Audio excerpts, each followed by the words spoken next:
Everyone, another day. We're going to discuss some science.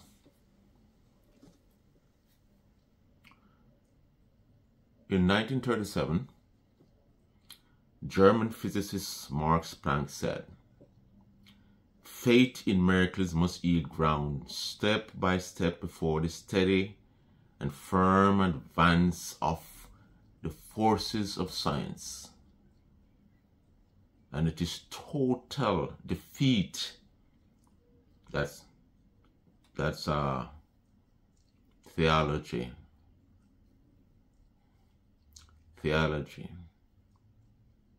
Its total defeat is indubitably a mere matter of time. Faith in miracle. Now we don't understand that science, the universe, and all of these things are miraculous occurrences. The universe is a miraculous phenomenon. It's a supernatural reality. The universe didn't come by chemical evolution.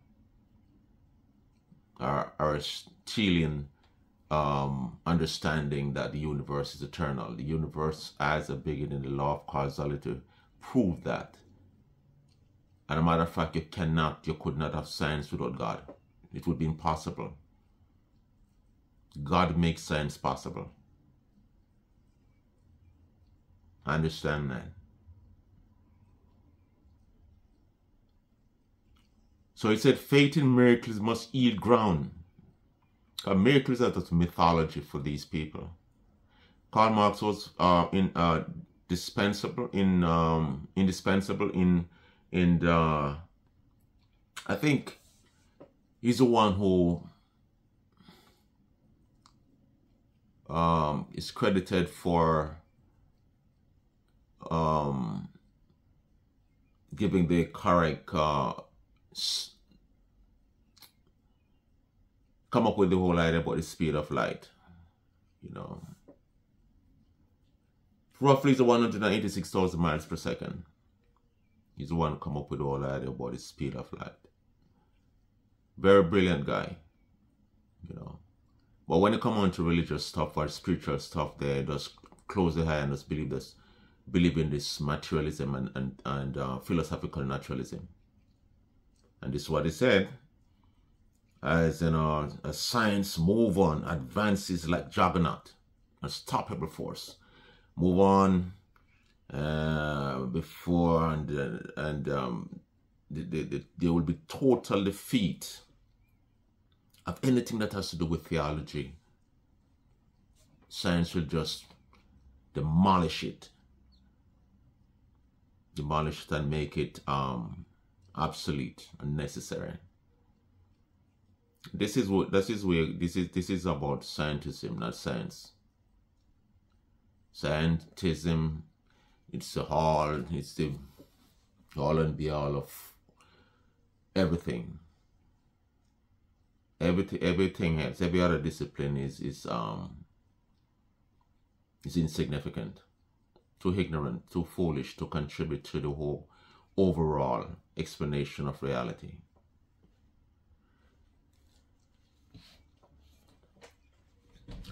You have so much. When you talk about science and religion, it's a massive field of discussion, and there's so many things you can talk about. There's so many things that, you know, science is accused of, religion is accused of, theism, let me specify, theistic Christianism, or theism, theology, God, you know, many scientists just don't like God, the idea of God. And even though as science advances, this and show scientists that, listen, there has to be a supernatural being, they still resist. They're still fighting because they don't want God to be. They don't want God to exist. And the Bible tells us that no man is without excuse. Every man within themselves, imago Deo, there's a sense of the divine within all of us. Why do you think people always conceptualize some kind of supernatural species somewhere in the universe that is more intelligent than them? You know, human beings think of alien always as more superior than them in physically, intellectually. They always try to put, when they conceptualize some kind of entity, it's always more superior than us. Always more superior than humankind. Why? They never look at alien as some subspecies that we are more superior than them. They're looking for some alien species with more intelligent in everything. Civilization, medicine, technology, in everything. Why? Because there's something in us that tells us that we need to serve some greater reality, a greater being, and this being is God, not some alien species. And that's why they believe that alien is the one who carry life from outer space and span sperm and just spread it out and distribute it upon the face of the earth. They would rather believe they would rather believe in alien than to believe in God.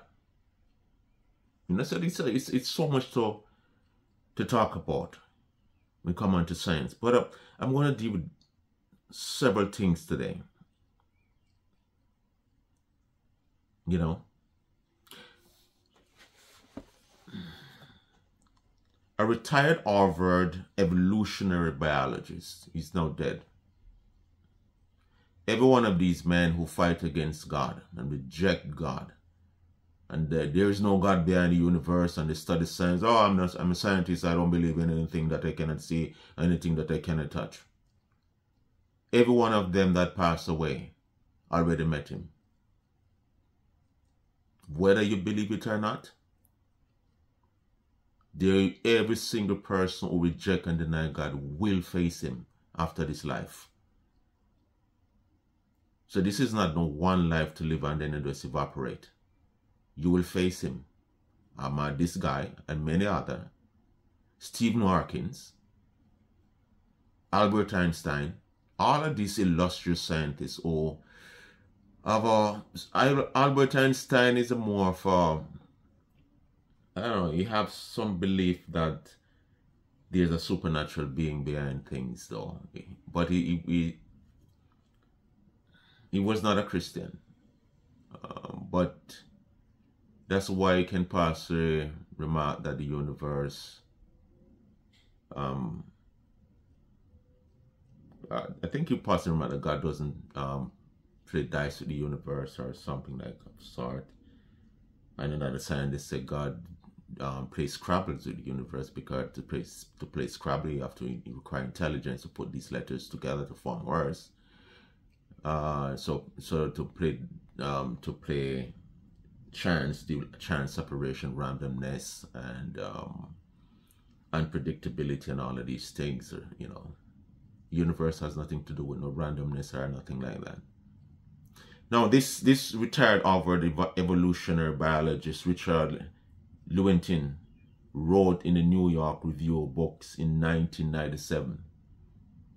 Here's what he said: "Our willingness to accept scientific claims that are against common sense is the key to an understanding of the real struggle between science and supernatural." You see, the struggle between science and the supernatural. There's no struggle. There's no struggle. We take the side of science in spite of the patent absurdity of some of these constructs, in spite of the tolerance of scientific community for unsubstantiated just so stories. A lot of times they come up with some explanation and some hypothesis or speculation that is just, they have no fundamental basis to them. They're bottomless. And they don't want to say, well, God, so they just come up with some theory that are unfounded, even unscientific. Because we have a prior commitment. It doesn't matter if they're foolish, they talk foolishness, absurdity within the scientific community. They have an indomitable, unflagging, unceasing commitment to materialism, to scientific naturalism. Moreover, that materialism is absolute, for we cannot allow a divine foot in the door. This is what the scientist said. Not even a trace of God. We won't allow him. Must be the door of creation. You can't allow to mention God about not anything within the natural world. And if there's a beyond the natural world, we don't want to invoke any idea of God. He is irrelevant. He's just a gap. You talk about God of the gap all the time within science, as though there's science of the gap, man. You might find God of the gap in Greek mythology, because the Greek God of thunder and the Greek God of lightning and the Greek God of the water and the Greek God of the air and the Greek God of fire and all of these things. These are just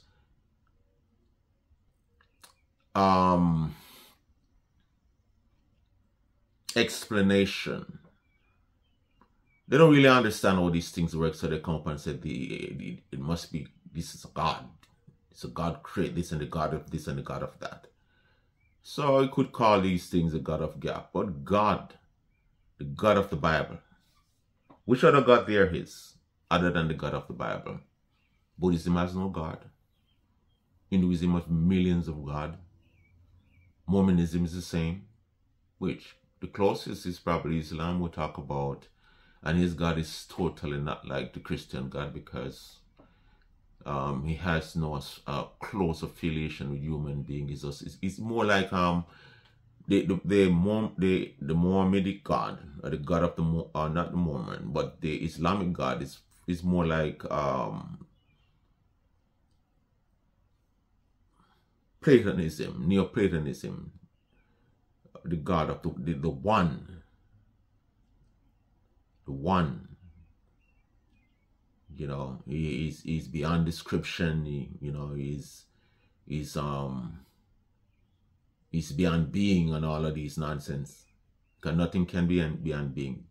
Anything beyond being is nothing. Either there is being or non-being. Nonetheless, that's what this scientist said. Not even we commit ourselves to materialism and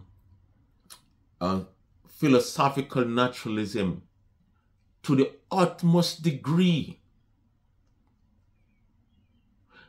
to rule out even the faintest idea of God. We don't want to hear anything about any God. We don't want to even proffer him to be an explanation. It can be probably, there are several explanatory idea out there, or some kind of explanatory being out there.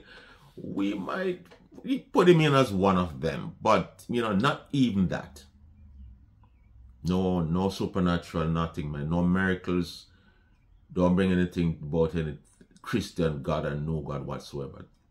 All this that we're looking at, including yourself, is by naturalistic means, evolutionary means.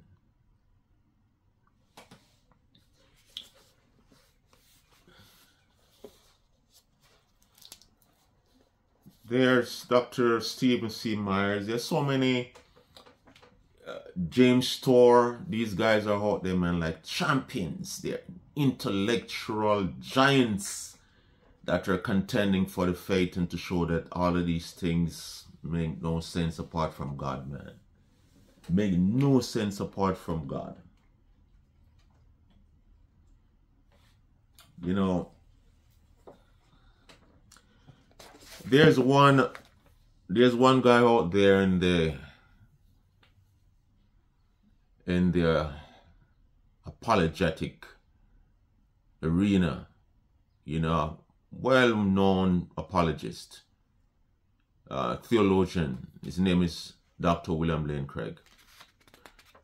Now, Dr. James White Holloway said, "Is theology, science determine his theology?" And it's true. This guy, Dr. William Lane Craig, for my opinion, is compromised. He's compromised. He always put science over the scripture. Always. And he tried to interpret scripture by modern contemporary science. You have a book on Hadamon, and he's always deal with, use modern population genetics and all of these things to show that, to even mock Hadamon, even the Bible. It doesn't look in Genesis and historical narrative. It's about some kind of symbolic, poetic, a poetic narrative, you know, full of symbols. But people like Dr. Jason Lies and many other intellectual giants believe that the Genesis account is an actual historical account. If you talk about anthropology, if you don't get your anthropology from the Bible, you get it from Darwinism, right? And you can see the icon of human, the icon of the origin of human beings, where the ape eventually, the iconography of the evolution of man. See it in all kind of scientific textbook, even though they left with aspect of it because there was some bacteria out of the pond, and then it evolved into something else, and then evolved into ape, and then the ape gradually evolved into man. Right? That's the anthropology you're going to believe. If you don't believe the anthropology in the Bible, that God created man, man was not evolved.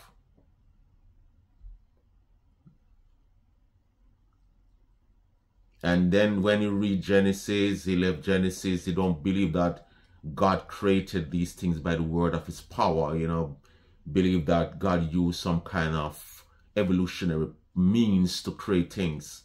And so we call theistic evolution. Does it believe that theistic evolution is an oxymoron? It is an oxymoron, and I agree with Stephen C. Myers that it's an oxymoron. Either you have theology or theism, or theistic creationism, or you have evolutionism, right? They cannot be combined, they cannot be conflated, they cannot be joined, they cannot be hyphenated. They have to be separate. They are separate worldview. God did not use an evolution to create anything. He used a word of his mouth and called things into being. And they appear instantaneously and suddenly. No gradual process with no mutation and all of these natural selection and all of these things. Naturalistic process. No in Genesis account for that. No, let me see. A matter of fact, the important thing is, for if he's a Bible believing theologian, he will present the science, the queen of science, the theology, over naturalistic science, because this is God telling us how things come to be. Evolutionism, a Darwinistic evolution, naturalistic science, philosophical naturalism is man telling man how things come to be. They make up their own hypothesis. They formulate their own hypothesis, scheme, speculation, and conjecture this is how things come to be, and try to use the tool of science to confirm, to ascertain the speculation and hypothesis. That's what they do. That's what they're doing. Stephen Myers is a American scholar, philosopher of biology, advocate for intelligent designs. And he's the one who said theistic evolution in oxymoron. William Lane Craig disagree. Many scientists would agree. Right? And this is what he said. I disagree with Stephen Myers' statement because of the terms undirected and purposeless are not being used univocally by the theistic and evolutionary biologists. That means univocally mean have one meaning. So he's saying that when different scientists use undirected and purposeless in different ways. Right? If they were, then evolutionary theory would be enormously presumptuous, since science is just not in a position to say with any justification that there is no divinely intended direction or goal of evolutionary process. Even though they said they have no justification, but that's what they say. And the evolutionary theory is an enormously presumptuous position, because they want to lay claim of everything and interpret everything, understand everything by everything comes to be by naturalistic process.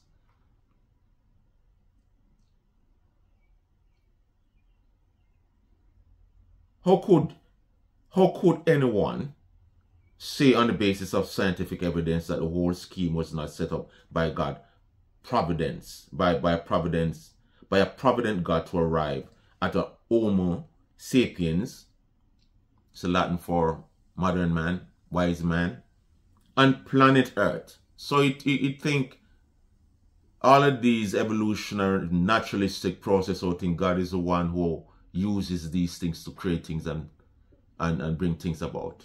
This guy contradicts the very word of God. How could a scientist know that God did not supernaturally intervene to cause the crucial mutation that led to important evolutionary transition? For example, the reptiles and bird transition. There is no reptile and bird transition. Because this guy does not believe in the narrative of God's divine inspired revelation of how he created the world, that everything was created after its own kind. The law of biogenesis, life comes from life. God created every living thing after its own kind. A lion was created as a lion. A lion did not evolve from some other saber tooth or whatsoever, or some other creatures that was not even close to lion in phenotypes or genotypes. Have nothing to no shape, anatomical similarity, and nothing, but just pure. The lion come from this thing.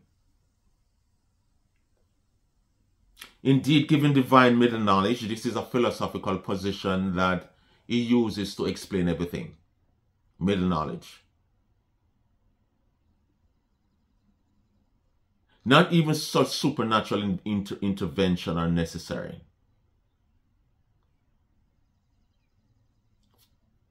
For God could have known that were certain initial condition. Let me read this again. Indeed, given divine middle knowledge, not even such supernatural intervention are necessary. For God couldn't have known that were certain initial condition in place, then given the law of nature, certain life form would evolve through random mutation and natural selection. Science is against this, because science said the mutation is a disintegration of important, relevant information for the organism. That's what mutation is. It has no beneficial effect on the organism. And natural selection. And so he put such laws and initial condition in place. So God used some kind of laws and some initial condition, the law of natures and all of these things. He put them in advance by using middle knowledge to look into these possible worlds, and then he placed these conditions in advance, and then when he created the real world, he put this condition for this condition to start to work. Chance like.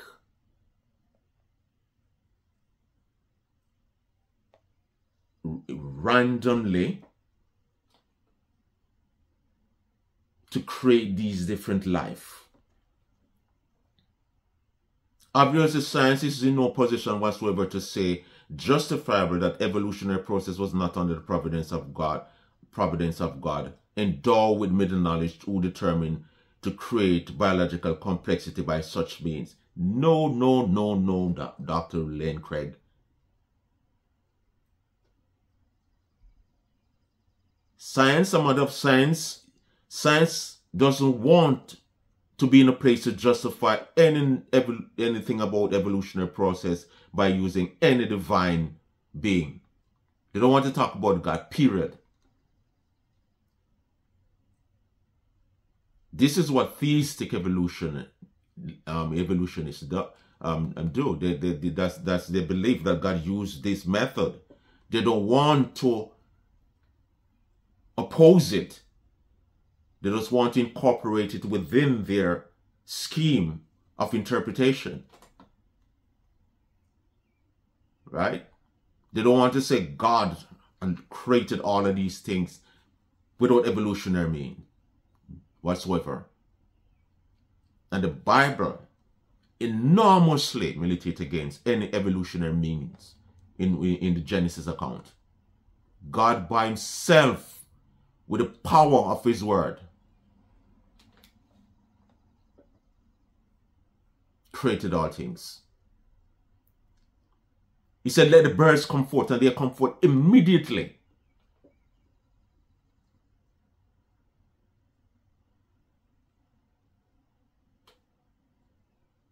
Let the earth bring forth all of these trees and plants, and they disappear instantaneously. Very rapidly. No evolutionary meaning involving it millions of years by gradualism. Come on, man. God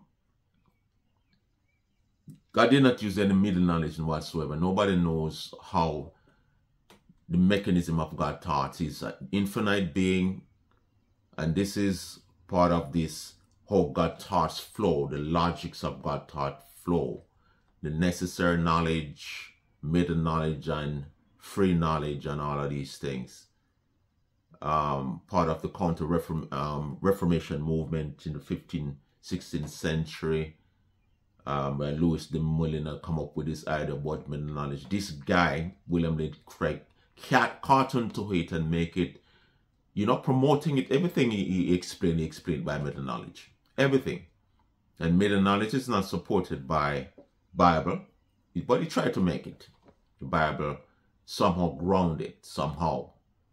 And it's about what God could do or would, and all of these sort of try to use all these different modal verbs to counterfactual situation and stuff like that. If such and such a situation should occur, what would such and such a situation be, and all of these things. God know that if he should do such and such, he know the entire outcome absolutely and necessarily.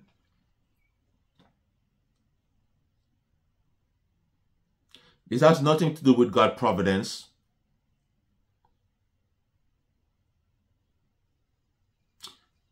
Obviously, science is no position whatsoever to say justifiable that evolutionary process was Was not on the providence of God endowed with the middle knowledge to determine the create biological complexity by such means? Biological complexity did not came here by any unknown natural law or some naturalistic process. They were created and designed by the ultimate designer and creator of all things, God himself.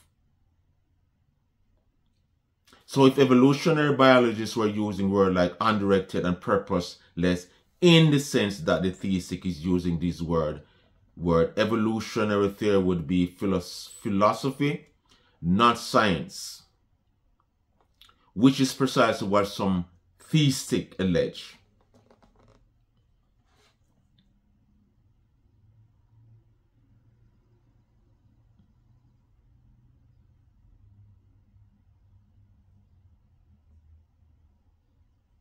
And hear what it says. But evolutionary biology is not using this word in the same sense as theists. What? This fact unacknowledged by both critics of theistic evolution and apologists for naturalistic evolution became clear to me in the course of my present preparation for my debate with Francisco Ayala in the tenability of intelligent design in biology. According to Ayala, when the evolutionary biologist says that mutation that lead to evolutionary development are random, the meaning of the word random is not occurring by chance. Rather, it means irrespective of their usefulness irrespective of the usefulness to the organism. No mutation is useful to any organism.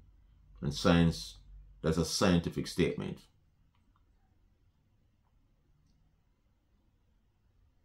They're useless. They confer nothing healthy to the organism. It's always deleterious sometimes, and probably many mutations are not radically deleterious, or like, make you sick and weaken your constitution and stuff like that.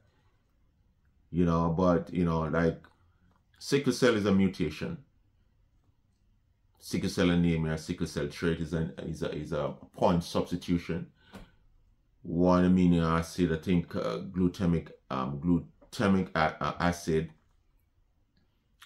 is replaced by I think valine, and so it conferred that it messed up the whole topography of your hemoglobin, so it can't carry oxygen properly. That's a point mutation. And even though it confers some beneficial aspect to the organism. So anybody that has a sickle cell anemia or sickle cell trait is a mutation that can kill you, especially those who have sickle cell anemia. It's blood technology and advances in science, stem cell research and other things can, extend the life of the sufferers now, but it's very brutal, right? And it's what, like, if it's a typo, we should put, it's like, for instance, we're supposed to put I, you put a T. And it interfere with the information content of the book or what you want to write. It's a typo.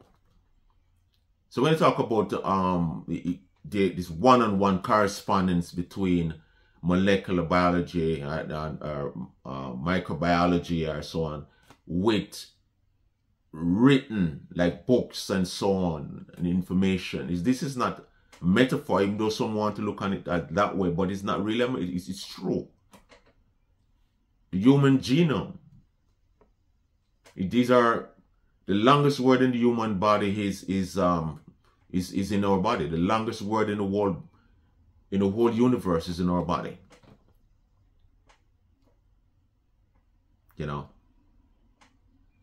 3 billion letters long.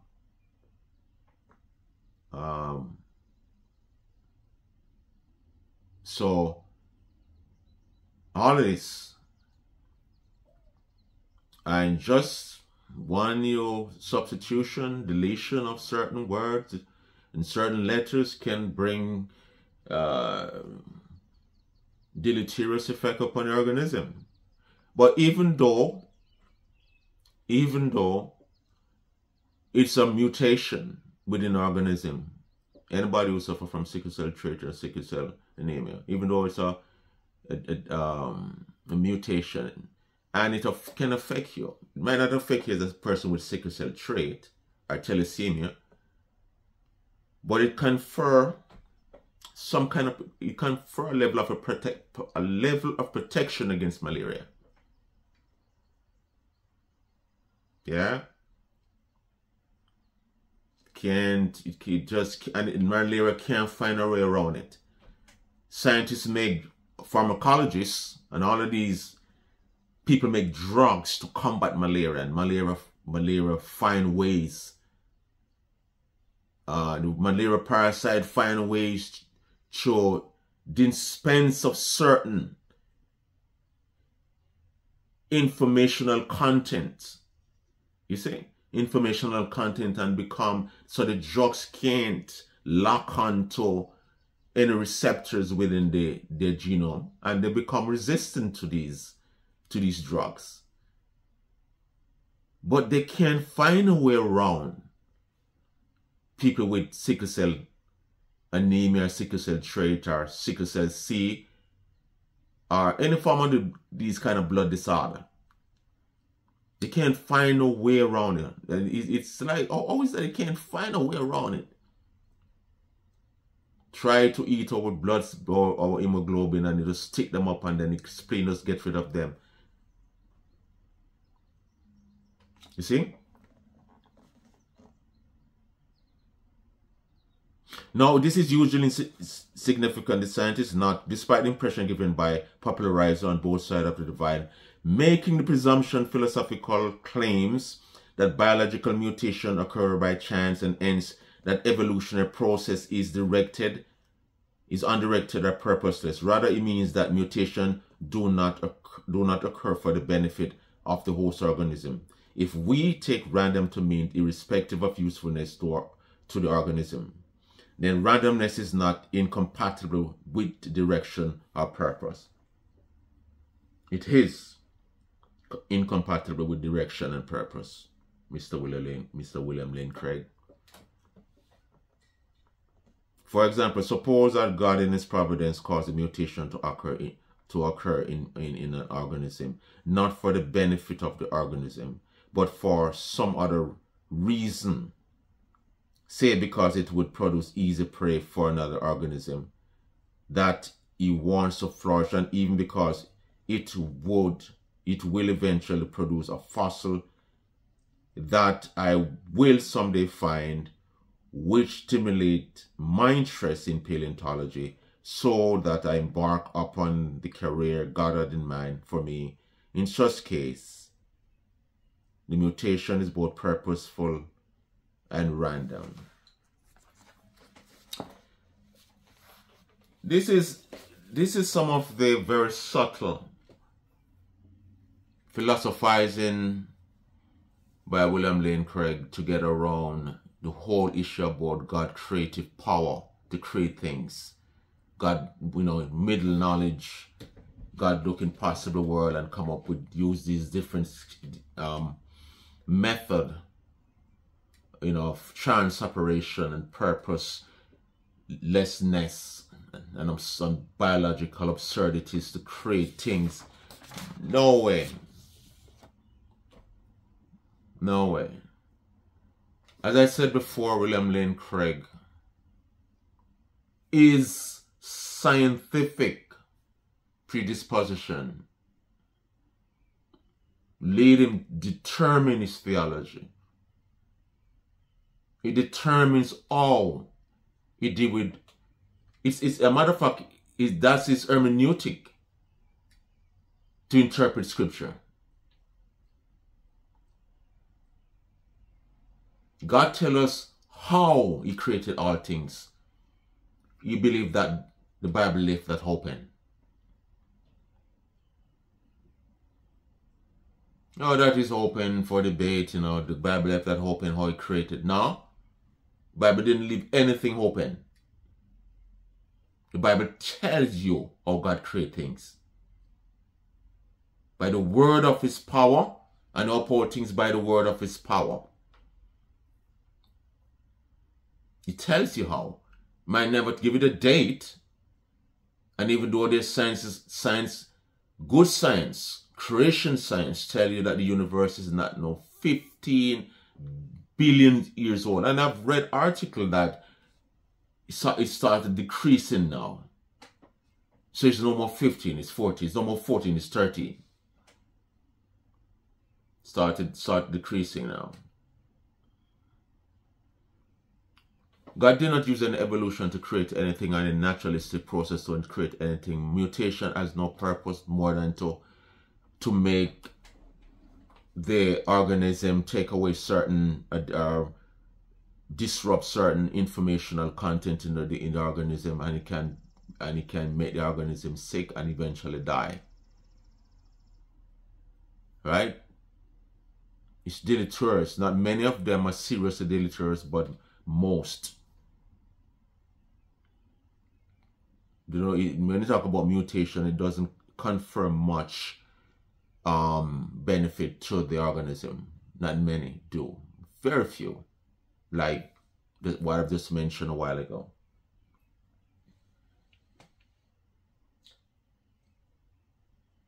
I remember last time talking about the chicken and the egg scenario.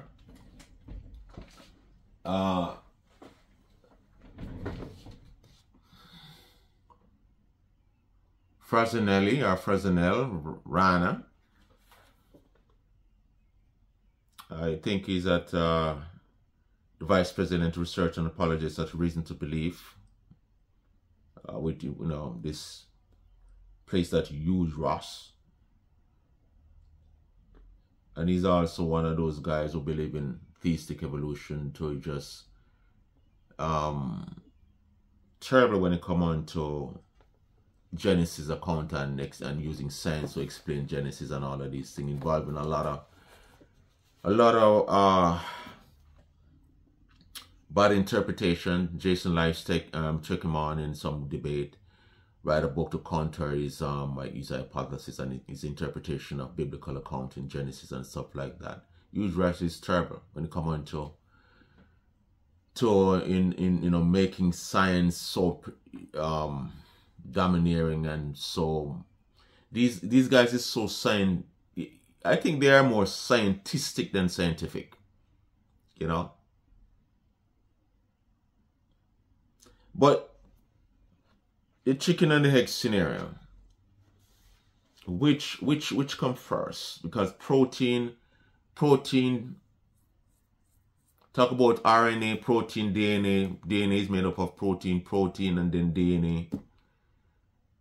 And everything is protein, man. Everything is protein. Talk about the chicken and the egg scenario. You find that in biology.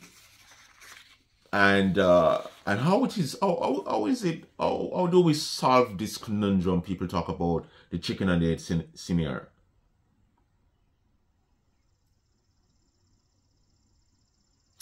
Now, if you should ask this question, which come first, like in terms of the egg, or the chicken, and the obvious answer is the chicken. Ab initio, from the beginning, God created the Gallus domesticus, the chicken and the rooster. Right? Initially, from the beginning, God created the Gallus domesticus. This is a scientific name for chicken and rooster. And then every rooster and chicken came forth ab ovo, from the egg. That's it. The chicken and the egg scenario, a conundrum. That's the solution right there. God created the birds, the rooster, to mount upon the hen, and then the hen lays a egg. And then from there on, every living rooster and hen came about from the egg. Ab ovo. It's just like Adam and Eve never had, talk of they're the first human being. And many people wonder if they have a navel and all of these things. But the woman was created from man. And from ever since, all men and all women came forth from the woman. Adam and Eve first, God take a rib and he created woman. And you see, even though the rib is not dirt, but it was created from the ground. Nonetheless, everything about us was created from the ground, or bone or blood, everything. The magnificent power of God. Let a man try that. Try it. Try, take some soil out of your hand and make blood. Try collect some soil in your hand and make bones. Try collect some soil from the ground and make keratin, collagen, connective tissue, tendons, muscle. Try it, human. Try it, human. Try it, please. Scientists, try it. That's why a lot of people ask the question, if God take the rib from out of Adam and create woman, if woman is made up of different component than Adam. Now it's the same, because everything that about Adam came from the ground.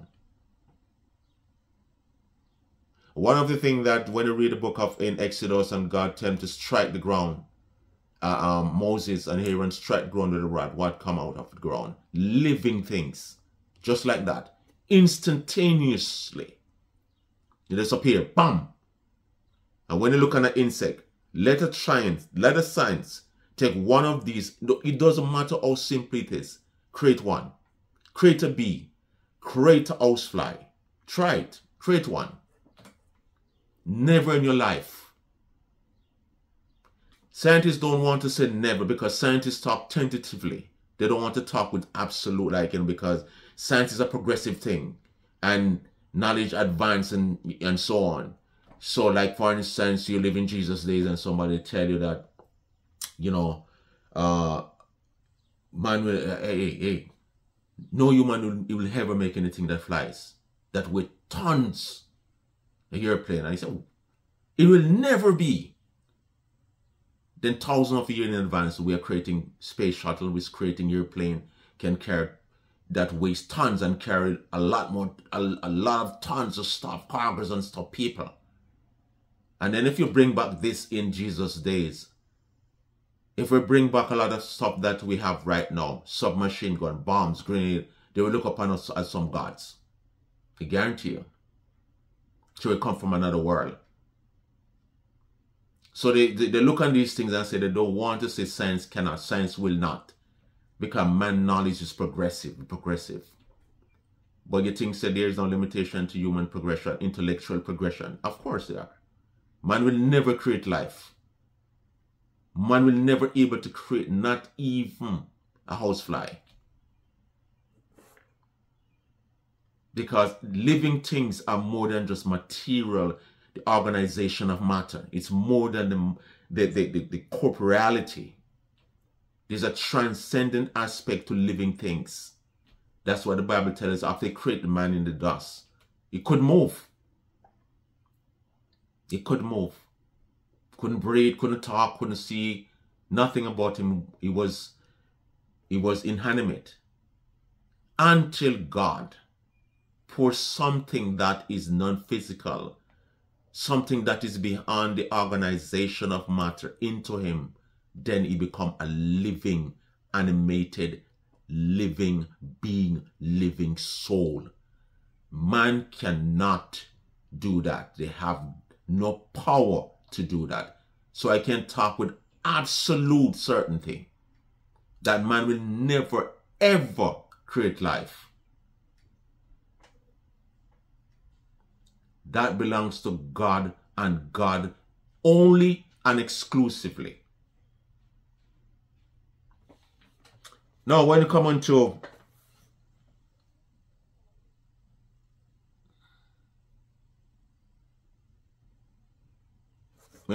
the chicken and egg theory, or the conundrum of chicken and egg, listen to what this great scientist says. Over the last half century, biochemists have discovered several chemical systems in the cell that, like Escher's drawing hands, I don't know if you know about one hand drawing the other hand, something like that.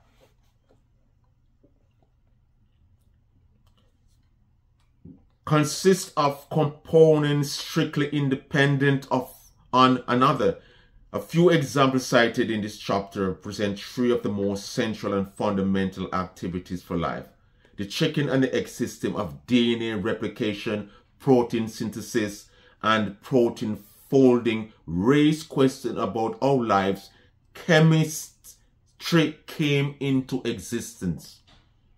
Molecules that comprises these operations cannot exist apart from one another unless a divine artist created them at the same time.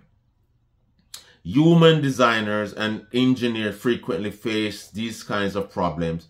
They can be resolved only by the strategic, simultaneous implication of interdependent components. In like manner, the biological chicken and egg system adds strength to the biochemical intelligent design analogy. Only the work of a creator could have put them in place.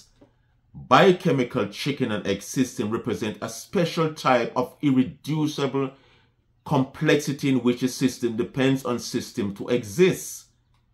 Like all irreducibly complex systems, significant questions abound about the ability or inability of stepwise evolutionary process to produce them. You see? Destruction to evolutionary process. It has to be everything, even our blood clotting mechanism. When you get a cotton for your blood to clot, that you don't bleed to death. That is an irreducible complex system. Michael B. talk about it, and other scientists want to fight it, but they can't. They're trying their best because, no, I don't want any God, I don't want a designer. All of these this blood clotting mechanism are components, and it is miraculously complex and stupendous. When you see all of these factors come together to make blood clot, how could one of these missing? Not one of those components could be missing. It's all about protein, T cells, all of these all proteins. All of them has to be there simultaneously for it to work. The cascading effect of blood clotting. Irreducible complexity. Intelligent design is making inroad into the scientific community. The scientific community does not like them.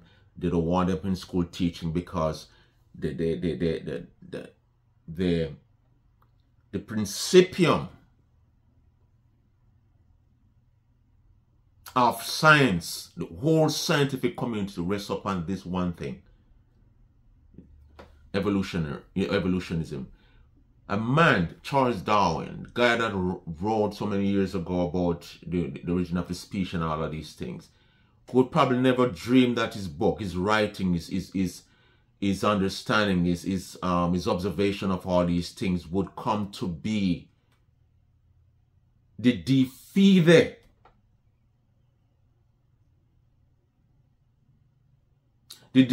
foundation of science itself.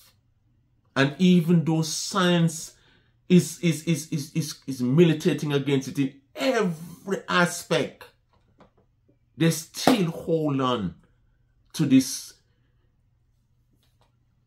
weakened, defeated. Absolute theory. Science is on all sides. It's just bam, bam, bam, bam, destroying it. And just because they do not want to say God created it, they just hold on to it and they try to mix it with theology and all of these things. That's what happens when people don't want to give up one thing for the other. And it doesn't matter the evidence. They try to put them together, find a way to make them work, to hyphenate them. Why? If one is wrong, they spell off the one that is false, man. It contributes nothing.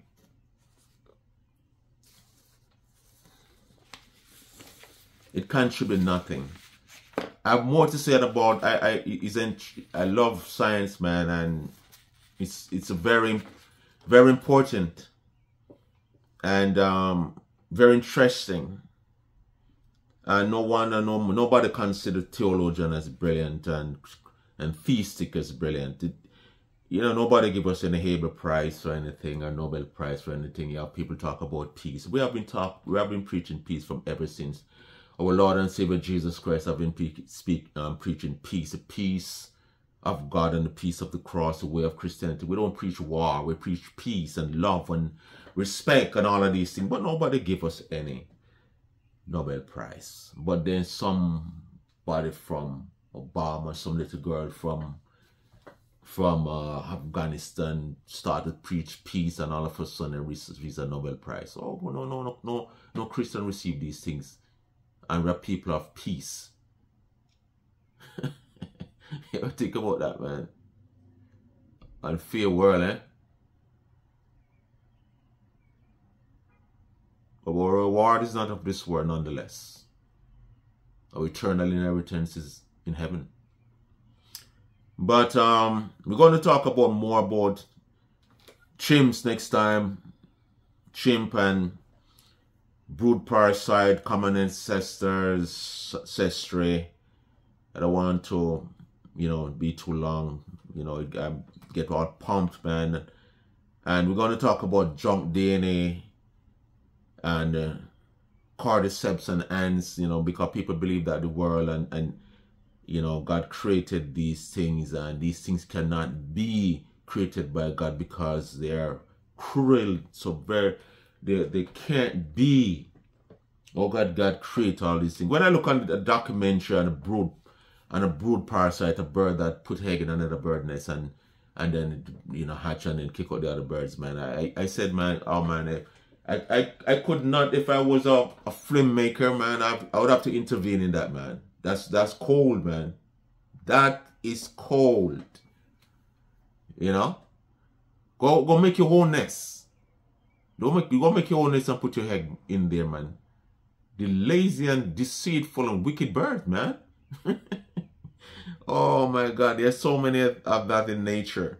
But we deal with that next time, and I have more to say about a lot more than with chimps, and chimps are not a relative, not nowhere close, and talk about the genetic similarity. Science is disproving that every day. Right now, the 99% is going all the way down. You know that we are more genetically similar. We are on a sea cucumber. We are on a sea sponge is more genetically similar than a chimp. We are no. When we talk about homology, there are similarity in God can use the same design in different ways to make different bones in our hands and all the bone in our body. A heap of bones. We have bones. We have similarity in some sense, but we are not from chimp. We are human beings created in the image of God. Chimp is an animal. They are animals. We and the chimp have no fundamental similarity. People they love to talk about similarity, but the dissimilarity is where it is where the fundamental difference is. Chimp could never do the things that we do. They're not even close. We are gods to chimps. Any day you find a chimp in the same position, like for instance, put us in a cave, put us in a in a cage and start to study us and feed us and do all of these things, start to fret and start to study us on and have camera on us and all of these things, that like what we're doing to them, then we're in trouble. See, but for that will never happen. Why a human being like put animal? Oh, like you want to put us on the same level. We are not on the same. No animal is on the same level as human being. None. Oh, they're so intelligent, they're so wise, and all of these things. Of course, God created them with little. They can understand certain things and certain level of understanding, but not even close to human being. So just cut out this whole speciesism stuff, man.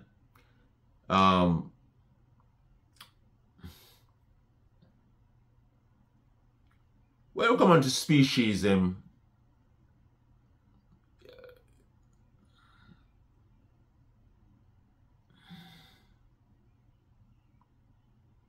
do we discriminate against species? Do we see them as on the level of this us and stuff like that, and in every which way or in any kind of way? Well,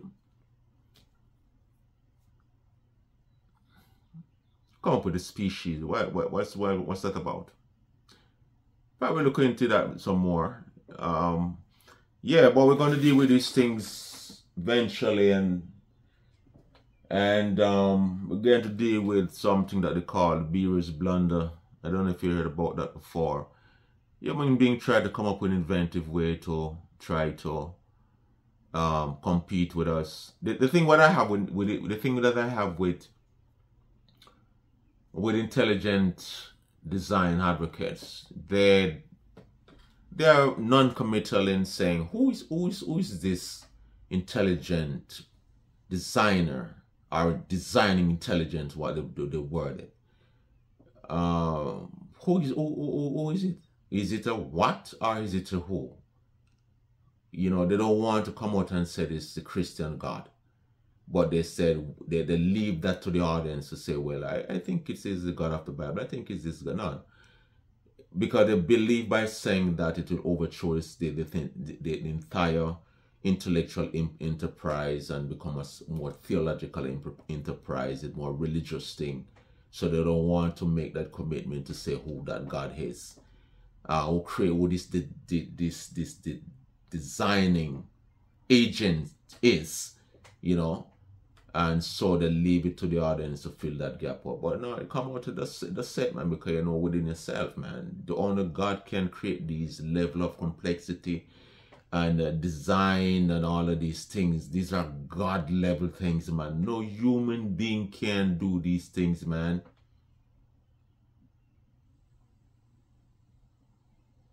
None. And will ever.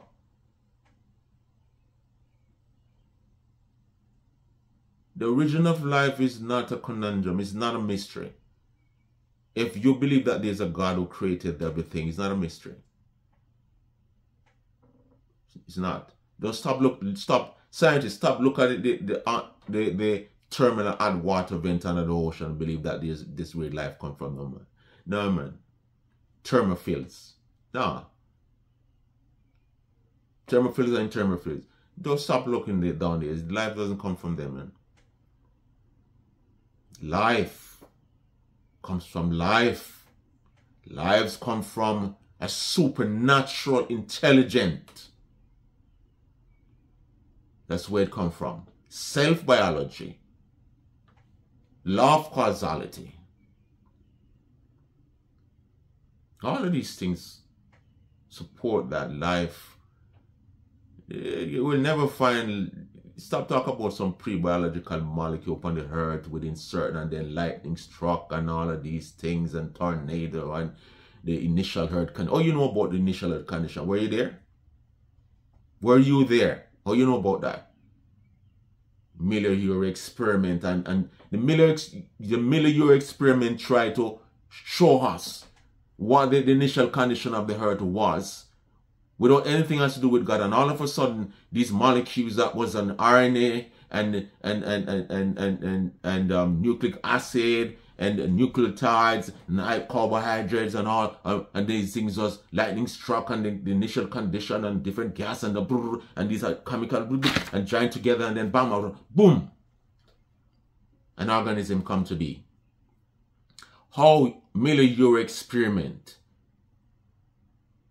is a contradiction, because these two guys, professor and student, are intelligent beings that are putting all of these environmental preconditions together. No, because you are trying to prove that there's no intelligence there at the beginning. Just naturalistic process take over, evolutionary process take over to create life. But you aren't using intelligence to illustrate to us. You're contradicting yourself, man. What you should do, name all the gases and all the initial climate condition, everything what you think exists initially. And then you put all of these things out in the environment somewhere. Create some kind of environment. Put them there and leave them there. Don't interact with none of them. Don't put nothing into any tube or through any electric, nothing. Just leave them there on the ground. And see what happens. And you wait and wait. And then God's got to give you more extended life, because you want to see if this thing happened really. Because it will not. So even the Miller-Urey experience contradicts its own self, because intelligent human beings is manipulating the whole initial condition to prove that this is what the earth was without an intelligent being to make these things happen. See what I'm saying? But we talk more. Subscribe, man. Let us have some nice conversation like this, man. Science, the scientists versus God himself. See you next time.